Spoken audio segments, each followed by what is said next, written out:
Halo, assalamualaikum warahmatullahi wabarakatuh. Bertemu kembali di channel Rendika Channel.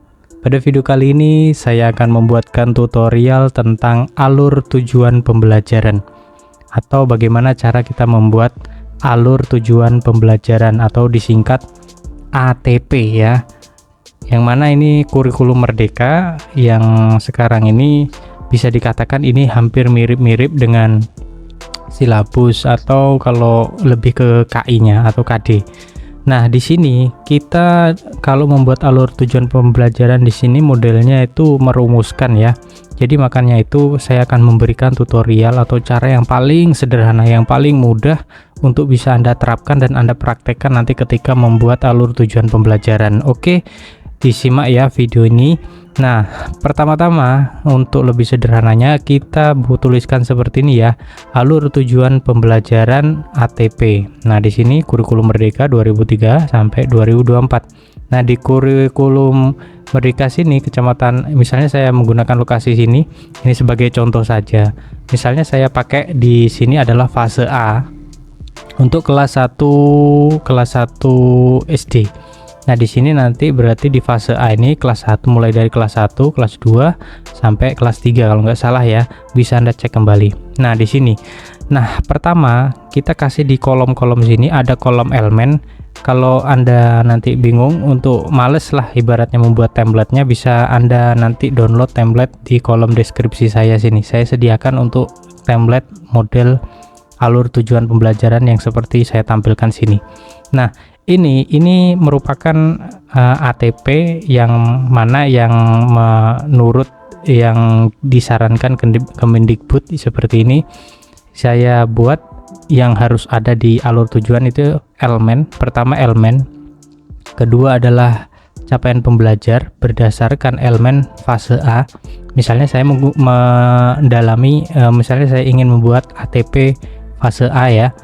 Nah, di sini CP lah ibaratnya, di sini singkatannya. Terus di sini kompetensinya, terus tujuan pembelajaran, terus perkiraan alokasi waktu. Nah, di sini mungkin ada yang ditulis, ada yang tidak ditulis. Tapi kalau saya ditulis enggak apa-apa. Terus topik atau konten, atau lebih sederhananya di sini adalah materinya ya. Materinya yang ada di kelas 1 ini. Terus profil pelajar Pancasilanya. Nah, ini ada yang memakai, ada yang tidak. Nah, yang penting di sini adalah komponen-komponen untuk membuat ATP yang sebagian besar seperti ini. Nah, pertama kita cari elemennya. Nah, kita mengetahui elemen ini dari mana. Kita cari satu persatu ya. Untuk dapatnya ini dari mana? Elemennya dapatnya dari mana? Capaian pembelajaran dapatnya dari mana, kompetensi dapatnya dari mana, tujuan pembelajaran dapatnya di mana, sampai ini nanti profil pelajar Pancasila dapatnya dari mana. Nah, di sini pertama elemen. Elemen ini misalnya ya, ini kan mata pelajarannya yang saya ambil atau saya buat untuk ATP ini adalah Pendidikan Agama Islam dan Budi Pekerti untuk kelas 1 SD. Nah, di sini misalnya elemen, ini kan elemennya pertama ada Al-Qur'an hadis, ada akidah, ada akhlak dan seterusnya. Nah, ini elemen ini dapatnya dari mana? Nah, elemen ini dapatnya dari sini. Dapatnya dari, nah di sini ya. Anda bisa download di link deskripsi saya, itu sudah saya sediakan. Untuk ini Anda harus download ini, Kementerian Pendidikan Budaya Riset dan Teknologi, Badan Standar Kurikulum dan Asesmen Pendidikan. Nah, Anda harus punya ini ya untuk salinannya. Nah, di sini nanti bisa Anda paskan atau Anda cari yang fase A. Anda scroll ke bawah, paskan nanti yang fase A. Nah, di fase A, karena saya berikan contoh ini untuk yang fase A atau untuk pelajaran pendidikan agama Islam, maka kita scroll ke bawah, di paling yang bawah ya. Mungkin, nah di sini untuk halaman di sini. Nah, di sini ya, capaian pembelajaran pendidikan agama Islam dan Budi Pekerti. Nah, ini ya untuk di sini. Nah, untuk mengetahui elemennya di mana itu kita scroll ke bawah lagi. Nah, di sini kita dapat mengetahui ya, tapi bukan yang ini, tapi scroll lagi yang untuk lebih singkatnya yang ini, yang di bawahnya. Nah, ini ya. Di sini tulisannya capaian pembelajaran atau CP, mata pelajaran pendidikan agama Islam dan budi pekerti setiap fase. Di sini kita pakainya fase A. Nah, ada nanti APT ada nanti misalnya di sini ATP-nya yang mencantumkan deskripsinya ini dulu fase A, ada yang langsung. Kalau ini langsung ya, kalau punya saya ini langsung ke fase A-nya, masuk ke elemennya langsung. Nah, di sini ada semua di sini. Nah, kita tinggal scroll ke bawah. Nah, di sini ada fase A berdasarkan elemen. Nah, fase A berdasarkan elemen di sini kita lihat elemennya apa saja. Pertama elemennya Al-Quran dan hadis, terus akidah, akhlak, fikih dan sejarah peradaban Islam. Nah, di sini tinggal Anda download saja atau Anda copy paste saja ya. Copy paste pindahkan ke sini elemen. Nah, ini jadi elemen sudah jadi ya, untuk elemennya sudah ketemu. Terus untuk CP-nya, capaian pembelajarannya itu juga nanti Anda bisa ngambil di sini juga. Nah, sampean copy aja di sini capaian pembelajarannya karena sama ya. Tinggal pendidikan agama Islam dan budi pekerti yang menekankan pada kemampuan mengenal huruf hijaiyah, kita tinggal copy sini, kita pindahkan ke sini. Nah, capaian pembelajaran fase A. Nah, sudah elemen dan capaian pembelajaran sudah jadi, hanya sesederhana itu. Kemudian kita cari yang bagian kompetensi. Nah, kompetensi ini bisa kita ambil dari mana atau kita dapatkan kompetensi ini dari mana? Kita cuma cari kata operasional dari kata capaian pembelajaran di CP ini tadi, di depannya ini, langsung saja ya. Jadi cari saja kata kerjanya. Yang mungkin saya kasih di sini adalah ini. Yang ada stabilo kuning. Ini kita tinggal copy paste saja, mengenal huruf hijaiyah dan membaca surah pendek.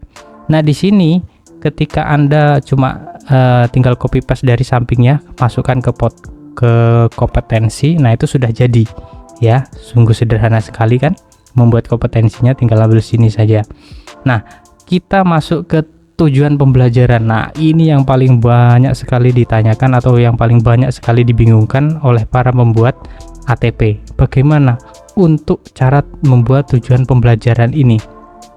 Sebenarnya sangat mudah. Kalau misalnya Anda setelah nonton video ini mungkin langsung paham ya. Begini caranya, saya akan beritahukan. Nah, di sini kan sudah jadi ya, misalnya perhatikan di sini ya, misalnya membiasakan baca huruf Al-Quran, terus meyakini sikap kasih sayang sebagai implementasi, menunjukkan sikap. Nah, ini kata kuncinya cuma di sini loh, membiasakan, meyakini, menunjukkan, menyebutkan, melafalkan, dan membaca. Nah, di sini ya, perhatikan, ini dapatnya dari mana? Untuk kata-kata semenarik ini misalnya di TP ini dapatnya dari mana? Ini kita rangkai yang kita terjemahkan dari pembahasan dari ini, dari elemen Quran hadis. Caranya bagaimana? Bisa Anda harus bisa download dulu ya, Anda teori ini KKO, kata kerja operasional KKO. Di sini menurut teori Bloom, kalau sampean misalnya cari enggak ketemu, bisa Anda buka di kolom deskripsi saya. Nah, di situ sudah saya sediakan untuk kata kerja operasional ya, secara KKO, edisi revisi menurut teori Bloom. Nah, di sini. Nah, kita tinggal pilih saja sini. Misalnya kita membidik kognitifnya. Nah, membidik kognitifnya berarti kita cari kata-kata yang membidik kognitif di sini. Misalnya kita tentang mengingat. Oh, mengingat itu berarti membaca. Membacakah? Misalnya membaca atau menuliskan. Oh, yang memahami. Berarti kita ambil yang menampilkan, memberikan contoh, merangkum.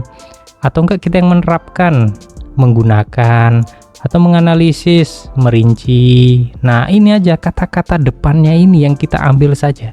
Kata depannya ini, nanti untuk yang belakangnya kita tinggal teruskan sesuai dengan indikator yang pelajaran itu sediakan. Nah, ini kata kunci ini harus Anda download ya, biar nanti lebih cepat kalau membuatnya untuk alur ini tadi, alur pembelajaran, alur tujuan pembelajaran. Nah, misalnya di sini saya di tujuan pembelajaran akan membidik masalah kognitif, efektif, dan psikomotoriknya. Nanti saya ambil kata-kata membiasakan, menyebutkan, membaca. Nah, terus untuk yang belakangnya kata-katanya buatnya seperti apa? Tinggal Anda ambil saja ya. Di sini misalnya membaca huruf-huruf Al-Qur'an. Di sini materinya kan Al-Qur'an ya. Berarti membiasakan kita rangkaikan membaca Al-Qur'an, huruf-huruf Al-Qur'an. Nah, mungkin itu sudah bisa jadi untuk tujuan pembelajaran bagi Anda yang membuatnya. Sudah sangat mudah sekali ya. Yang penting kata kunci di depan ini carinya tadi bisa Anda download di KKO tadi, KKO saya di link deskripsi. Nah, ini sudah jadi untuk tujuan pembelajaran. Nah, sekarang kita loncat ke perkiraan alokasi waktu. Nah, di sini mungkin bisa Anda kira-kira sendiri ya dengan melihat kalender pelajaran. Di sini misalnya 4 pertemuan 4 jam 30 menit. Pasti misalnya 4 pertemuan ini dengan waktu 4 jam kali 30 menit. Setiap pertemuan berarti 1 jam 35 menit ya. Misalnya seperti itu pembagian waktunya. Terus ini sekarang kita bagaimana menemukan topik, konten atau materinya. Nah, sekarang bagian yang ini ya. Topik, konten, materi ini bagaimana cara mencarinya? Ini sebenarnya sangat sederhana sekali ya. Dapatnya topik, konten, materi ini sebenarnya sangat sederhana. Bisa Anda buka buku di buku pelajarannya di kelas masing-masing atau buku pelajaran yang bisa Anda download di Google. Nah, misalnya saya ini kan kelas 1 SD ya, fase A. Di sini saya mendapatkan misalnya seperti ini. Ini dari buku Pendidikan Agama Islam dan Budi Pekerti. Nah, kita tinggal buka di bagian daftar isinya. Nah, di bagian daftar isinya ini bisa Anda lihat ya, bisa Anda lihat di sini. Nah, saya pakai yang ini misalnya di ini, Aku Cinta Al-Qur'an pelajaran. Terus iman kepada Allah di sini. Ini tinggal kita copy saja ke sini ya. Di bab 1 misalnya Aku Cinta Al-Qur'an, terus Al-Qur'an adalah kitab, aku ada tahu huruf hijaiyah dan seterusnya. Ini tinggal kita copy yang mana misalnya ini kita cocokkan dengan Al-Qur'an dan hadis, kontennya ini tadi elemennya ya, Quran dan hadis. Terus untuk profil pelajar Pancasila ini bagaimana cara membuatnya? Nah, profil pelajar Pancasila ini tinggal Anda cocokkan. Kan profil pelajar Pancasila bisa Anda buka ya di Google. Untuk profil Pancasila itu apa saja, itu tinggal Anda cocokkan. Oh, mungkin untuk pelajaran ini, pelajaran Al-Qur'an ini cocoknya untuk beriman, bertakwa kepada Allah, terus bergotong royong dan mandiri, cocoknya itu. Nah, ini tidak ada aturan baku. Yang penting di profil pelajar Pancasila di sini Anda bisa menyesuaikan dengan materi yang diajarkan dalam satu elemen ini. Nah, setelah itu kita lanjutkan sampai seterusnya. Misalnya elemen akidah. Elemen akidah ini nanti kita ambil kata kerjanya dipindah ke sini dan seterusnya yang seperti tadi ya contohnya. Kalau misalnya Anda lupa cara untuk mengisi-ngisi kolom ini bisa Anda ulangi dari awal di video saya ini. Nah, itu sudah penjelasan paling sederhana yang saya sampaikan ya. Mungkin kalau misalnya Anda masih bingung bisa Anda tanyakan di kolom komen ya. Ini adalah cara membuat alur tujuan pembelajaran yang paling sederhana. Nah, kalau masih bingung hebat, kalau mestinya Anda sudah bisa langsung membuat ini. Oke, terima kasih telah menyaksikan video ini. Jangan lupa Anda bertanya kalau misalnya bingung ya. Terima kasih. Assalamualaikum warahmatullahi wabarakatuh.